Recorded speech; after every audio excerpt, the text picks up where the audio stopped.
తెలుగు రాష్ట్రాల్లో ఎమ్మెల్సీ ఎన్నికల ఓట్ల లెక్కింపు ప్రక్రియ కొనసాగుతుంది. తెలంగాణలో ఎమ్మెల్సీ ఎన్నికల కౌంటింగ్ ప్రక్రియ కొనసాగుతుంది.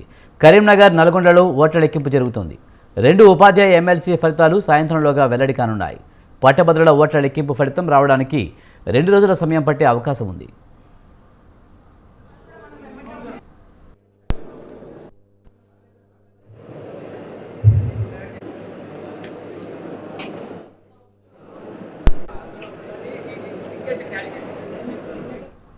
తెలంగాణలో 3 స్థానాలకు ఉదయం 8 గంటలకు లెక్కింపు మొదలుపెట్టారు. కరీంనగర్, ఆదిలాబాద్, నిజామాబాద్, మెదక్ పట్టభద్రులు, ఉపాధ్యాయ నియోజకవర్గాల ఎమ్మెల్సీ ఎన్నికల ఓట్ల లెక్కింపు కరీంనగర్ జిల్లా కేంద్రంలో అంబేద్కర్ ఇండోర్ స్టేడియంలో జరుగుతోంది. దీనికోసం మొత్తం 35 టేబుల్ వినియోగించనున్నారు. ఇందులో 21 పట్టభద్రుల ఓట్ల కోసం 14 టేబుళ్లు, ఉపాధ్యాయుల ఓట్ల కోసం కేటాయించారు. ఒక్కో టేబుల్ వద్ద 4 సిబ్బంది విధులు నిర్వర్తిస్తుండగా ఇందులో ఒక మైక్రో అబ్జర్వర్, ఒక సూపర్వైజర్, 2 లెక్కింపు అసిస్టెంట్లు ఉన్నారు.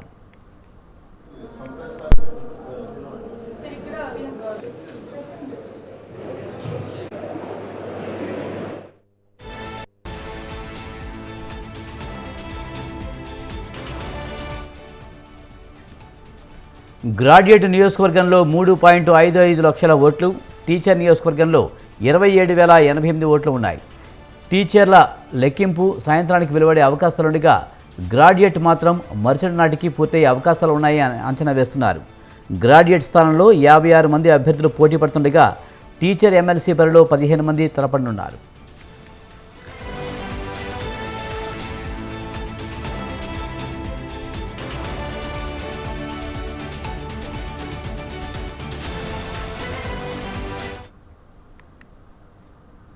తెలుగు రాష్ట్రాల్లో ఎమ్మెల్సీ ఎన్నికల ఓట్ల లెక్కింపు ప్రక్రియ కొనసాగుతుంది.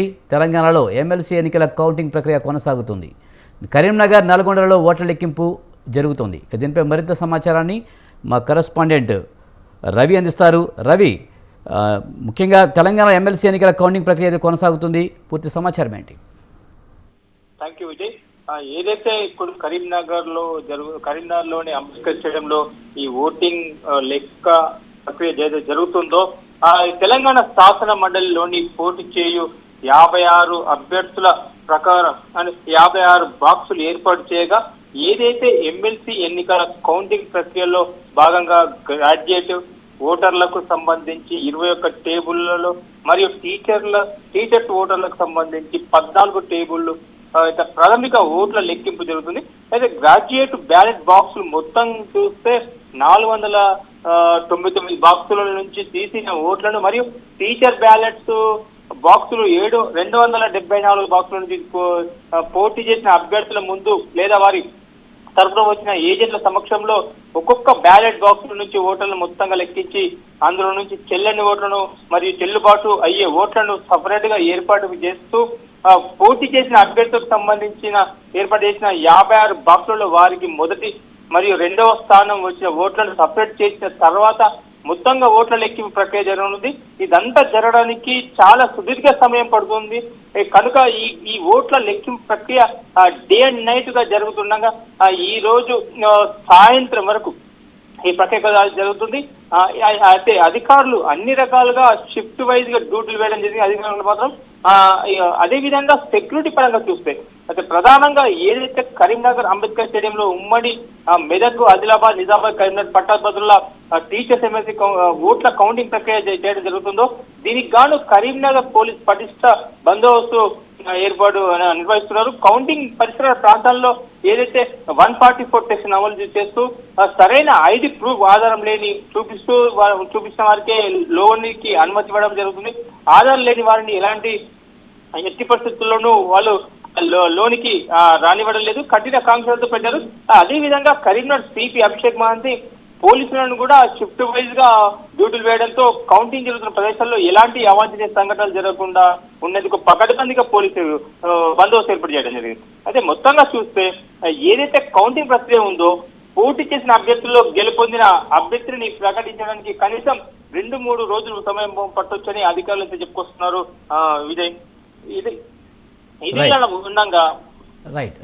Thank you Ravi. అలాగే ఇక వరంగల్, ఖమ్మం, నల్గొండ టీచర్ ఎమ్మెల్సీ ఓట్ల లెక్కింపునకు నల్గొండ మున్సిపాలిటీ పరిధిలోని ఆర్జాలబావి సమీపంలో రాష్ట్ర గిడ్డంగుల సంస్థ గోదాంలో అధికారులు అన్ని ఏర్పాట్లు చేశారు. 19 మంది అభ్యర్థులు పోటీలో ఉండగా 24,139 మంది ఓట్లు పోలయ్యాయి.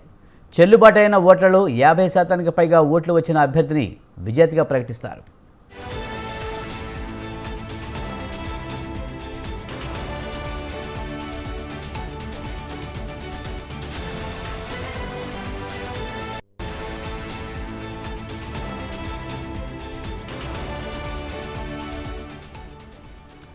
గత నెల 27న ఉత్కంఠగా సాగిన ఎన్నికల్లో గెలుపుపై ఉపాధ్యాయ అభ్యర్థులు ఎవరికి వారు ధీమా వ్యక్తం చేస్తున్నారు. 3 ఉమ్మడి జిల్లాల్లో 76 పోలింగ్ కేంద్రాల వారీగా తమకు ఎన్ని ఓట్లు పడ్డాయనే దానిపై లెక్కలు వేసుకున్నారు. ఉమ్మడి 3 జిల్లాల్లో ఎమ్మెల్సీ నియోజకవర్గ పరిధి విస్తరించి ఉండడం, ఒక్కో జిల్లాలో ఒక్కో సంఘం బలంగా ఉండడంతో గెలుపు ఎవరిదనేది అంచనా వేయడానికి కష్టమవుతుందని పలు ఉపాధ్యాయ సంఘాలు అభిప్రాయపడుతున్నాయి. అధికారికంగా బీజేపీ అభ్యర్థిని బరిలోకి దింపగా అధికార కాంగ్రెస్, ప్రతిపక్ష బీఆర్ఎస్ పరోక్షంగా కొందరికి మద్దతు ఇచ్చాయి.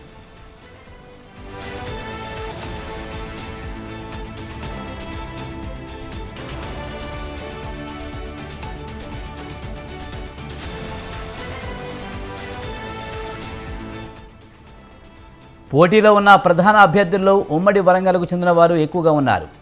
ఓట్లు సైతం దాదాపు 45% ఇక్కడే ఉండడంతో ఎన్నికల షెడ్యూల్ వెలువైన నాటి నుంచి అభ్యర్థులంతా ఇక్కడే ప్రచారం చేశారు.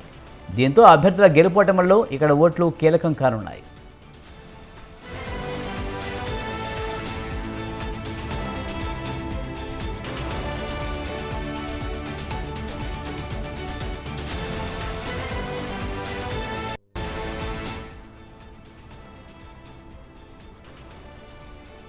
శాసనమండలి పునరుద్ధరణ తర్వాత 2007లో జరిగిన ఎన్నికల్లో విద్యావేత్త చుక్కా రామయ్య, 2013లో పీఆర్టీయూ అభ్యర్థి పూల రవీందర్, 2019లో యూటీఎఫ్ అభ్యర్థి నర్సిరెడ్డిలు గెలుపొందారు. ఒకసారి గెలిచిన అభ్యర్థులు మరోసారి గెలిచిన దాఖలాలు లేవు. ఈసారి ఫలితం ఎలా ఉండనుందనే చర్చలు జరుగుతున్నాయి. అలుగుబెల్లి నర్సిరెడ్డి, శ్రీపాల్ రెడ్డి, పూల రవీందర్, గారెడ్డి హర్షవర్ధన్ రెడ్డి, పులి సరోత్తం రెడ్డి సహా 19 మంది బరిలో నిలిచారు. వీరిలో ఎవరికి విజయం దక్కుతుందనేది ఉపాధ్యాయ వర్గాల్లో ఉత్కంఠగా మారింది.